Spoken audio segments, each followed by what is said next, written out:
Hey, it's Hillary. Join me for a helpful and hopeful chat about mental health in our community. So grab a cup of coffee or tea.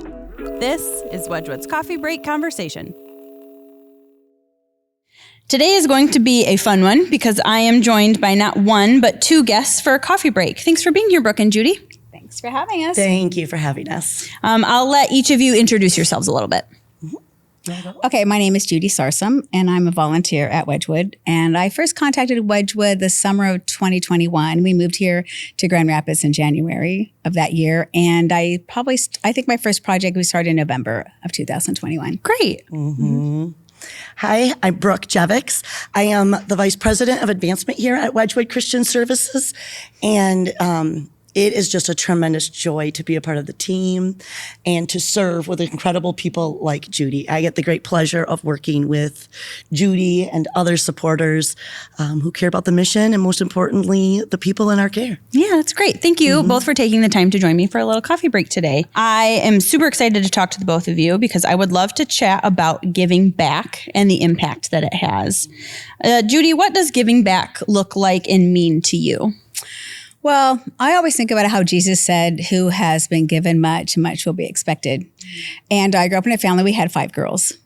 And my parents just thought they were the most blessed family and parents ever. Their daughters were so beautiful and so successful and so talented. And I know that they really felt that in their heart. Not that I don't think they bragged to other people, but in the family, they talked about it. I know. And so I think, and then even though we were on a tight budget and they both worked in their family business, we gave widows rides to church. My dad was PTA president. He worked on the priest and clergy's cars. My mom was room mother for at least one kid. Every year she worked in the school offices. We helped families whose dads were gone in the military. So I just think they never really talked about it. It was just things that we did. And so I think, I don't know, but it really blessed our whole family in so many ways. So what I learned from that is that giving back looks like feeling blessed and helping those in need around you. And I learned that giving back means having a cheerful servant heart and being invested in someone else's success. I love that. And I love that you probably don't know any other way than to give and care for others, sounds like, from your family. That's so beautiful. Yeah, it was great. Why is it important for you to give back to others in your community? Well, I think it's important to me because when I think about if I've been given much, I'm overwhelmed with what God has given me. And I really can't not give back. Like I have to hold myself back. And I think my daughters are the same way. Like one of my daughters is a 9th grade science teacher and she has 180 students. This is her 3rd year. And I know she tells me stories. She cannot hold herself back. And so I think it's just something that you have. Though. It is the joy of giving. I love that so much. It's so great. Yeah. So, and I also think that, God made us for relationship and community. And I sort of think of like a puzzle, and there's big pieces and small pieces, and we all have pieces that fit in there. I mean, we're all missing something, we're all have something. And I think, in every community, if everyone put their piece in, what a beautiful final puzzle we'd have, right? Yes. And everybody would feel proud and grateful to be part of that. Yeah. So I think about that a lot too. Like everyone, no matter what you think you have something. Yes. You have a piece of that puzzle that we need, and you think, oh, they have everything. They don't. No one has everything. So anyway, that's why I think it's important for everybody to try and give back. Oh, that's however so they can. Beautiful. How lucky are we that she's in our lives here I at Wedgwood know. Christian Yes. Services? Come on. I'm the lucky one. Yes, you're a blessing. Oh, Brooke, can you talk about the impact community support and giving has on the people on the receiving end and even our community at large? Yes. I think that one of our therapists really explained it best once. She was at an event and an attendee actually asked this question, and she spoke into how when some of the kids in our care learn that people out in the community are shopping for them or praying for them or sending their personal money into here to support them, they're wowed. They're own family. They didn't feel loved by their own family, right? They have been neglected and abused. And I don't know if I can talk about this without crying, to be quite honest, that they come here and strangers in our community are sending them stuff and praying for them.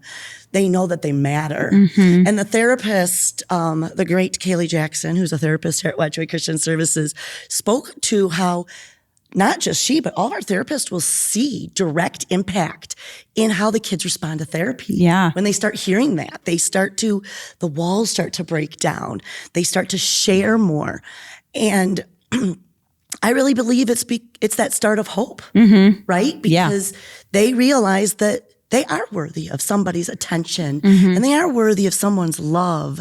And they are. And that somebody in the world wants to see them feel loved and see them succeed. And see them thrive and be all that God intended them to be. Yeah. And that there are people that think about that, whether they get to meet them or not. They're worth being invested in.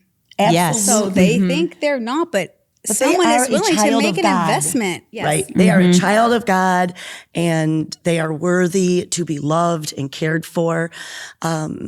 I just think it's so awesome to hear therapists say that when they talk about that they see that change.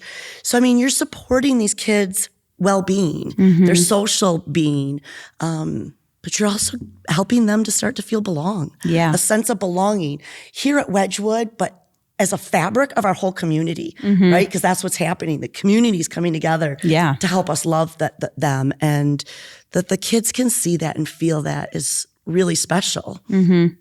And the conversation I had with Miranda, she talked about how everyone, not even just kids, but everyone wants to feel seen and heard.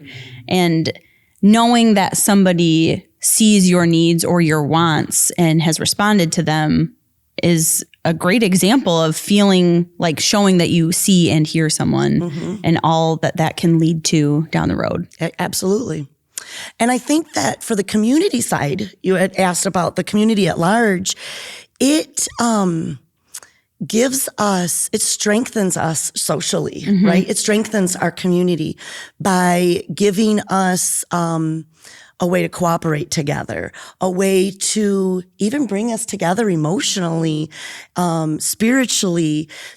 And I think when you give and other people see that, you inspire giving.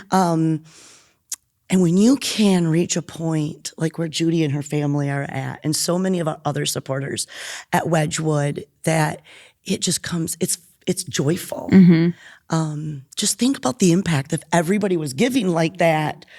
Wow, what could we have a happier community? It's very possible. Yeah, I think totally. we could, because you can't stop that kind of joy when you feel that and you get a little bit of that. And I think that's healthy for our community. Yeah. I heard you both talk about it a little bit, but for giving back to be impactful, does it need to be this big, substantial financial donation? I say absolutely not. I totally agree. I think the gift is measured by the receiver, not the giver. Oh, that's beautiful. And that's wonderful. Yeah. It's true. I believe that. That's so true. And, I don't think that Jesus ran around giving money. I mean, he raised the dead and healed the sick. Okay. But he did a lot of small things, but he did so many other things that we can also do. I mean, he showed it to places he was invited, like the wedding, right? He gave people hope. Lazarus isn't dead. He encouraged people to have faith. You too can walk on the water. He promoted people. Thou art Peter, and upon this rock I will build my church. He acted quickly to the centurion. Your servant's already healed. Yeah. I mean, I just feel like all those things that he did, he fed people. He invited people to be with him, Matthew and Zacchaeus. So these are all things that we can do as well. And he even said, giving a cup of cold water in my name will be rewarded. I mean, you don't have to worry about under giving. Amen. So I don't know. I just feel like, you know what? No worries. Amen. If you have a lot of money or something, great. And if you can do these things, do those things. There's no one's like there's no comparison. Oh, that was so beautiful. That is beautiful. I loved that. I love thinking about it that way. I had not thought about, the act of showing up is giving. the act of showing up, the act of blessing someone with a smile. I've listened to people who are facing homelessness talk about how when people see them and they go to the other side of the street, that they feel like that is so undignified to that human being, right? And so people will talk about, just look at, like, give me some eye contact, smile to me, wish me a good day. That is a tremendous gift to many people. Yeah. Praying. Lift up Wedgwood and the kids and the people in our care and prayer, because God can do the impossible, and you have no idea how he's trying to work through you at any given moment of the day. So be open to how God has built you and what gifts and talents he has blessed you with, because they are meant to be shared. Yes. And whatever that is, it is a tremendous blessing. Amen. And a small plug for the prayer. We do have a newsletter list, so you can sign up to get specific prayer requests from the kids and our staff sent to your inbox. So you can get more information about that on our website. But that is, feels like a really easy but incredibly powerful way to support people in our community. I agree. I think it's just always remembering that life is not just about us. Right? We have, God says that the greatest gift of all is to love. So let's just, love each other, and however you can. And I think even my mom, after my dad passed away, she made the difficult decision to move into a home, with other adults. And she lived in her parents' house till she was 28 and got married to my dad, and he had his own house. So she never lived in a dorm, she didn't have an apartment, she never had that group environment. So she got there and she made the best of it. She went to everything, she made friends. And she said, I think God put me here because I'm a good listener. She had 5 talkative daughters. And she said, I'm here listening to these mostly women's stories, and they have no one to talk to. So I know she was like, it's a gift. It's a gift. And she said, I think I'm using my gift here. Instead of being in a house alone, thinking about my dad, here she is giving this gift of listening to these women. But the gift she got back was that it made her, even though she thought she had the best, most blessed life ever, she realized it was even better than she thought. Because they would talk about maybe their husband or their kids or problems that they'd had. And she would think, wow, God spared me from that. She had her own problems, but it wasn't, So she was giving and receiving, and she was only there that 1 year. And when she went into hospice, and some people asked if they could come and say goodbye to her, and the staff were coming, can I have a moment alone with her? And my sister's like, what? And they would go into the room and be holding her and thanking her. And we'd say, who is that? Oh, that was the chef. That was the activities director. That was the night shift. So in 1 year, this woman made a huge impact. Oh, that's so beautiful. But the fact that she was also grateful for what she received from that as well. So I think... If she did that through listening, she did that quietly. She did it quietly. So that is what's so powerful. And it costs nothing. Yeah, that's what's so powerful about giving and giving of your talents from your heart. Yeah. However God has wired you and what he's blessed you with. Exactly. That's a beautiful story. That's lovely. I love that. Judy touched on this a little bit, talking about how her family gave back to their community together, but giving back, it can be a group activity. It doesn't need to be something you do by yourself. Brooke, what do you think that looks like for families or organizations or churches or businesses in our community? Oh my goodness, it can look so many different ways.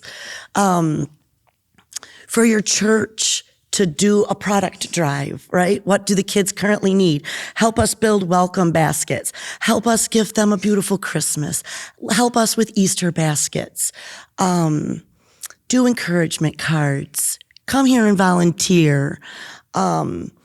Your company can do the same thing. Your neighborhood can do the same thing.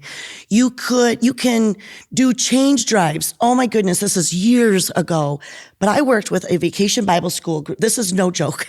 I worked with all these little kids. They were like 1st and 2nd graders. And for 4 days, they had a change drive. These kids literally just brought change in. They collected $6,000 in change. Wow. That's amazing. That's a lot. That is the power of what a collective group can do. Yeah, totally. Every dollar every quarter, right, counts. So, I mean, your school could have a change drive. Your youth group could have a change drive. Your neighborhood can. There's so many ways that you can, buy movie tickets so that the kids during winter break can head to the movies. I could be here. I could sit on the podcast and just talk about this, right? Because it is endless. And if you want ideas, you can always give us a call and we can brainstorm with you. Right? Yeah. But it is truly endless what you can do as a collective group. Well, because everybody's gifts and talents and passions are different. So the possibilities for the ways that you can impact the life of another person is just infinite. Absolutely. Yeah. If you're a knitter, knit hats, knit blankets. If you love to quilt, that works. If you love to cook, we can plan a time, have you come in and bake cookies with the kids or teach them a special skill. Or if you're a gardener, you can teach them how to grow herbs. I mean, it truly is endless. Anything that you feel called to do. That's right. Whether it be for Wedgwood or for your neighbor. You just need to listen Absolutely. to the needs and listen to what God is calling you to do. That's right. That's right. I'd love to hear from both of you about a project or initiative that you were involved in that sticks out to you as particularly meaningful. Judy, would you like to start? Can I take it? Sure. Can Okay. I steal it from you? Just kidding. Brooke will go first. Only because, given that we're here with Judy today, I tell this story a lot, and it is truly so beautiful. If you don't mind me sharing. Judy and her family for the past few years come together and allow the kids, every single child in our care, to shop for a new outfit at Christmas time.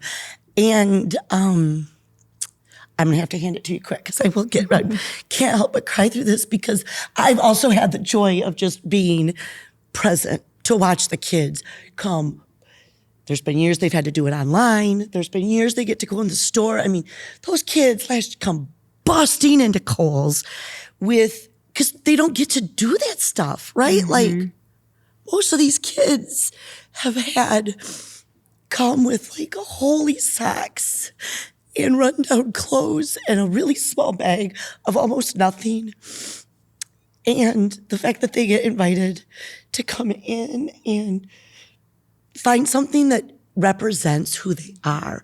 They get the freedom and the gift of choice. They get to put something on that says that that's who I am. Yeah. Right? And I will forever be touched. I can also sit on this podcast and give you stories after stories after stories of beautiful experiences like this. But it is truly beautiful what you and your family do. And I'd love to hear or have you share what drives you to do that. And like what you shared with your mom's story, I'm sure that it blesses you and your family tremendously to watch these kids. I remember that kid. Remember that kid last year who could not stop hugging you? Oh my gosh. It was and that boy was adorable. Oh, it was the sweetest thing in the world. And at one point I even watched him and thought, how many times has he even had the experience of somebody allowing him to hug them over and over and over? That right there likely was a gigantic gift to that sweet kid, right? So, but if you wouldn't mind sharing, what drove you to that? Well, I guess I've always been a clothes person. And I started sewing in 3rd grade, and I made so spreading the gift. So that I made people. We didn't have Walmart and Target and those kinds of things when we were growing up. So I sewed everybody's outfits and stuff, and I loved it. And yeah, and so then I think when my husband and I, as we started moving around, and we didn't have kids yet, so we would do back to school clothes shopping. And I remember the first time we did it in San Francisco, 35 years ago. We called the place and they gave us measurements, a couple times. And then finally I was like, can we just take them? Because I'd rather. And then we realized measurements on a paper does not represent the person, Sure, right? And totally. what they might like, whatever. Yeah. And so A lot of us know something about that. yeah, exactly. So then we started, as we moved around, finding places if we could take the kids. And then it was usually like mostly younger kids, once in a while a teenager.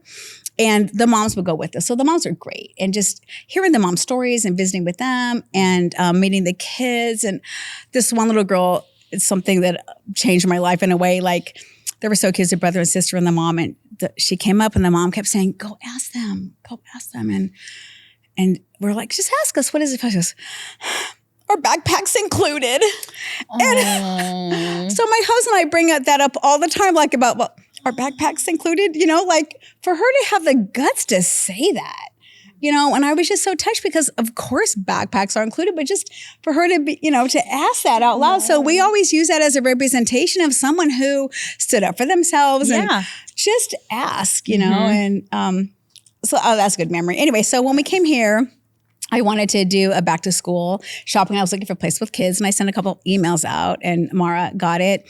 And she was like, well, we're in COVID. And, you know, so we started talking on the phone a lot. And I kept bugging her, well, what about this? And what about that? And what about this? And you're going to be kidding me. Why can't they go just because they can't go? And anyway, and my kids were like, what? And so after like 5 months, I was like, okay, well, you know, what else can we do? Well, Christmas is coming up. I said, you know what? One of my philosophies is better go small than not go at all. So maybe we just let's do an experiment. We'll do one outfit per kid. Well, how about online? Okay, well, what about Target? Well, actually, Kohl's has more like name brands. So, and you can do these carts and stuff. So we said, okay, let's do Kohl's and we'll do name brand. And then figuring out these that house people like logging in and asking everyone. But you know what? The kids did great. And so they picked out and they would make a cart and then I would check out and the things would be out of stock. And so there was a lot of back and forth on that. But that's kind of how, you know, we did it for a couple years. And then we were finally able to take, I think 2 of the homes, the kids. Yes. The kids are beautiful. They were amazing. They were so well behaved. And the staff here I knew a lot of staff people before, but wow, the staff that worked in the home I hadn't spent much time with, but those people were incredible. And they're so loving to the kids and they're so knowledgeable about kid behavior. And they're just they were so good with the kids. And the kids were just so open and fun. And we had a great time. And the things they picked out, we loved it. And I must confess in the beginning, when I first saw the first cart, I guess I was thinking, you know, pick Christmas outfit. So I'm thinking red velvet with lace socks. I don't know what I was thinking. These like fancy Christmas outfits. So I must admit I had a little bit of a disappointment. And I saw that they picked out their like Nike sweatshirt. Yeah. But you know what? Like I said, you know what? This is what they're going to look good in and what they're going to like. It's not about my Christmas outfit. You know, for an older teenager. I love that you share that though. I was a little bit like, because sometimes, this isn't what I thought they were going to pick out. Sometimes our giving changes, though, based on, like you said, it's measured by the receiver. Yeah, and that's such a beautiful example. Headbands. Of that. I don't know what I was thinking. No, it was great. And then I thought, you know, like these are kind of like good outfits because they can hang out and relax and you know, like have a good day, whatever. So, they love them because then they come back here and they continue to march around, showing everybody. So it's fun. And the kids are just amazing. They call you the Christmas lady, but look what that nice lady got, you know. And I'm just impressed at what they pick out. And you know, like you went to the store, they were very conscientious about pricing. You know, how much is this? And they were asked, ask. So they would go and they would ask how much things cost. So I just felt like they were very conscientious, you know, about what they were looking for, respectful. So, I mean, I attribute that to you guys. You guys are doing a really good job and the kids were great. And that was super fun. So I can't wait to get out and do something with the kids again. There are two things that really stick out to me about your story. And the first thing is that you were willing to like work through kind of the hoops and the challenges we had to figure out the right system. And I think that's a good reminder that sometimes impactful, meaningful giving kind of requires a little bit of work. It's not necessarily always going to be a smooth process. There's a little bit of an investment in it, an emotional investment.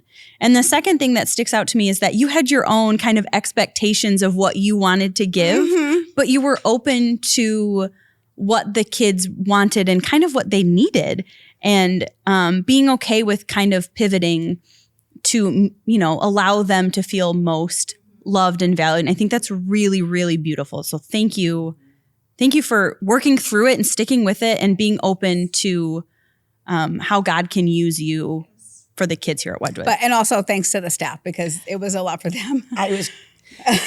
But really thank you for the time that you always give to figure out that process. And you're right, and to staff. Mm-hmm. But thank you also for acknowledging how incredible staff is, and that the kids here at Wedgwood talk about giving a sense of belonging and feeling loved and compassion. And it is remarkable, truly remarkable to watch our colleagues work every day with the kids.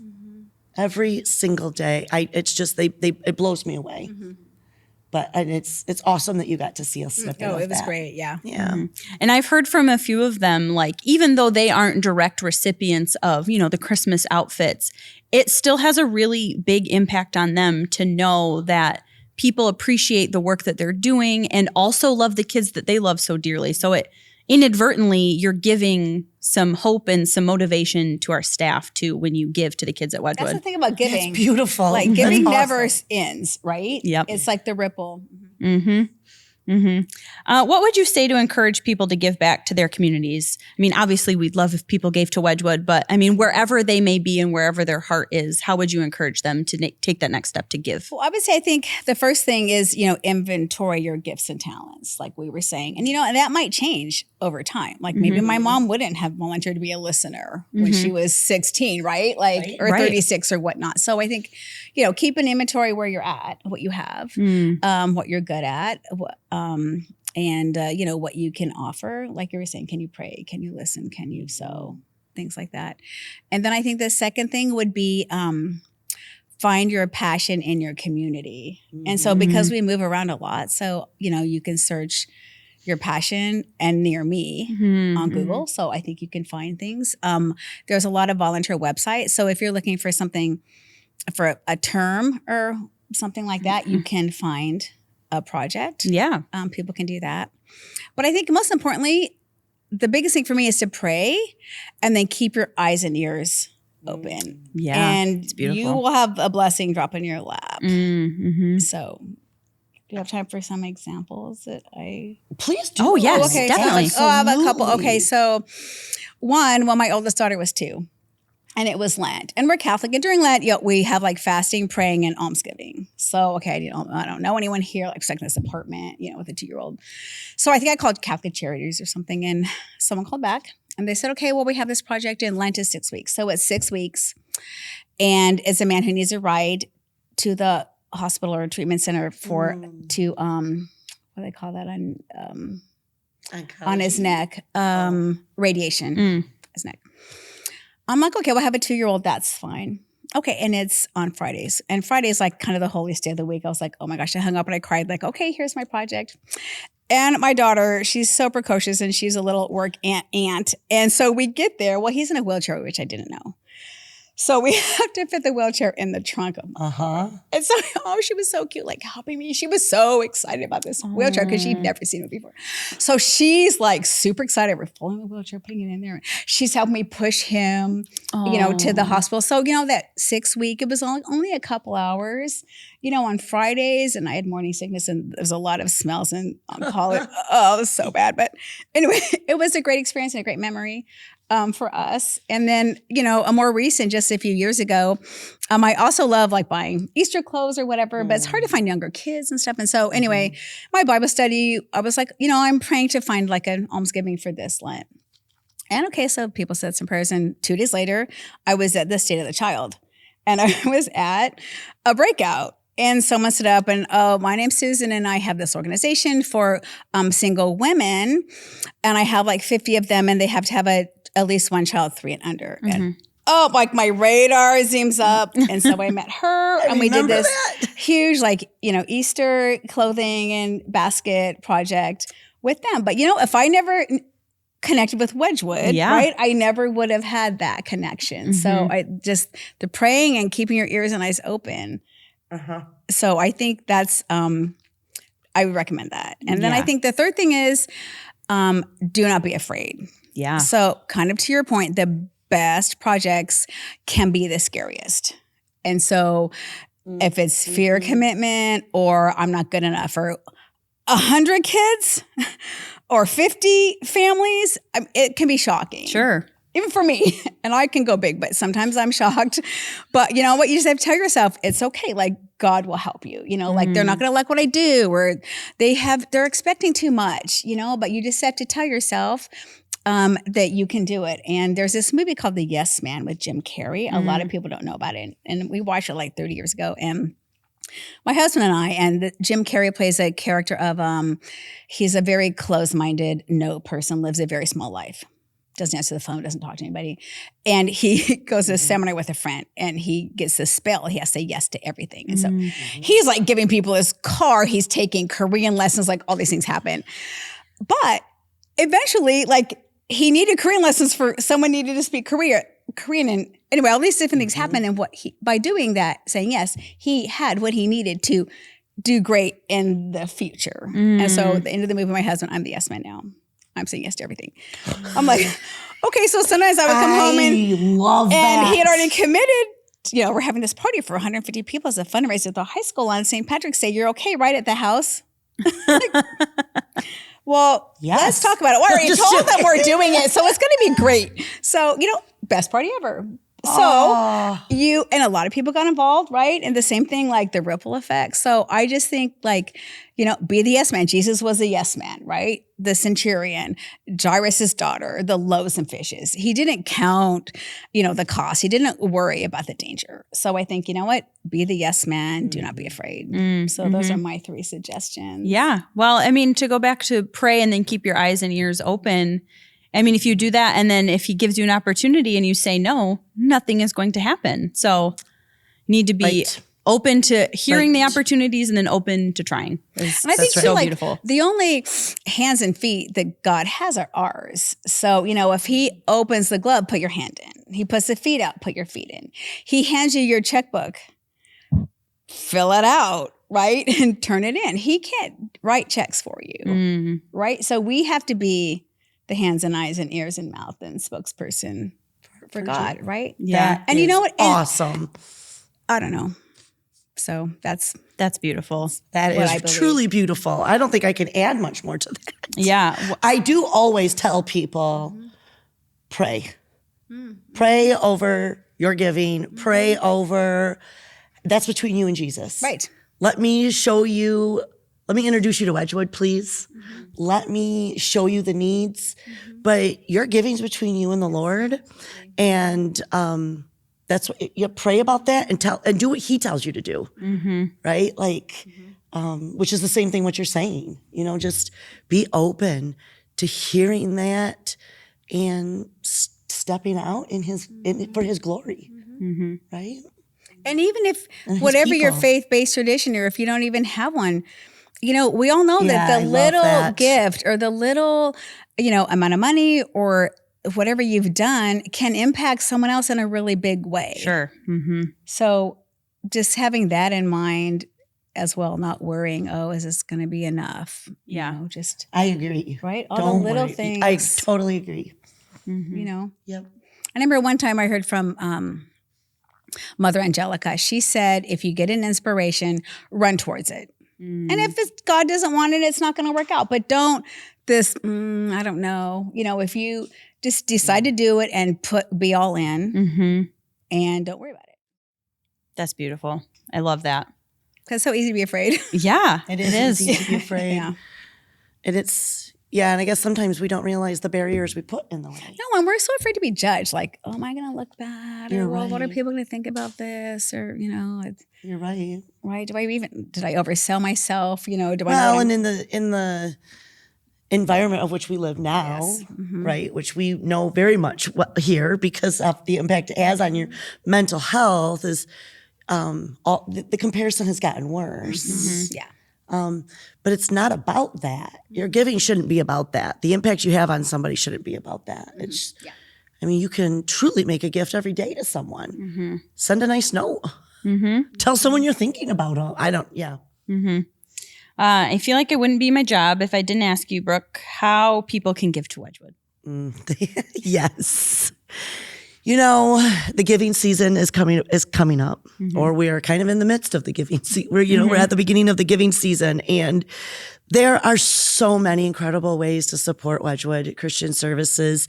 Making a financial gift through the mail, go online. You can call us up. I am a yes person. I am ready to have coffee with you, to give you a tour, to meet you in the lobby, to swing by your house. I don't care, whatever it works, wherever you're feeling drawn. I would love to come and tell you more about Wedgwood or give you a ministry update if you've been involved with Wedgwood for many years. It is heartbreaking that the needs continue to increase. Yeah. And that's what I would leave you with today is that, as I just mentioned, our kids' mental health is a national crisis. It's a national emergency. We have far too many kids still being neglected and abused. Kids who question, suicide rates are up by huge numbers. And so I would encourage you that if God has laid it on your heart, or if you've been inspired by any other way, and your care or your passion has anything to do with mental health, behavioral health, emotional health, child welfare, child well-being, the health and the goodness of the whole family, and our community, Wedgwood is touching all of those things. You can make a difference. You could care about education, and that's happening here.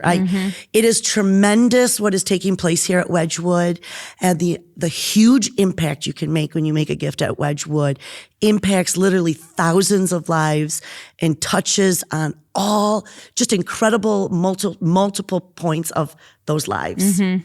So, Wedgwood is helping 11,000 plus people every single year. The needs are still strong, and there couldn't be a time more important than now to get involved, however that means for you. If that is asking to sign up for that prayer email that you mentioned earlier in our chat today, if it's volunteering, if it's getting involved, we have a huge wish list for Christmas. You can give us a call to see what kind of fun baskets are needed for each home, if stocking needs or Christmas gifts are needed.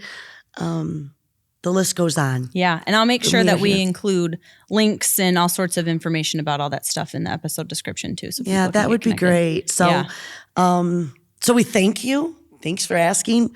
For any of you who are listening today, thank you for caring, and thank you for whatever it is. Thank you for your future support, whatever that looks like. Yeah, and thank you both so much for sharing your hearts and insights with me today. I really enjoyed this coffee break and getting a chance to talk to the both of you about giving back. Thanks for having me. Yeah, thank you so much. It was a lot of fun to be with you guys today. To learn more about how you can get involved with Wedgwood and make a difference, head to our website. I'd also like to encourage you to subscribe to Wedgwood's email newsletter and join our texting community. And you can find details for all of these in the episode description. Stay hopeful, stay helpful, and let's have another coffee break soon.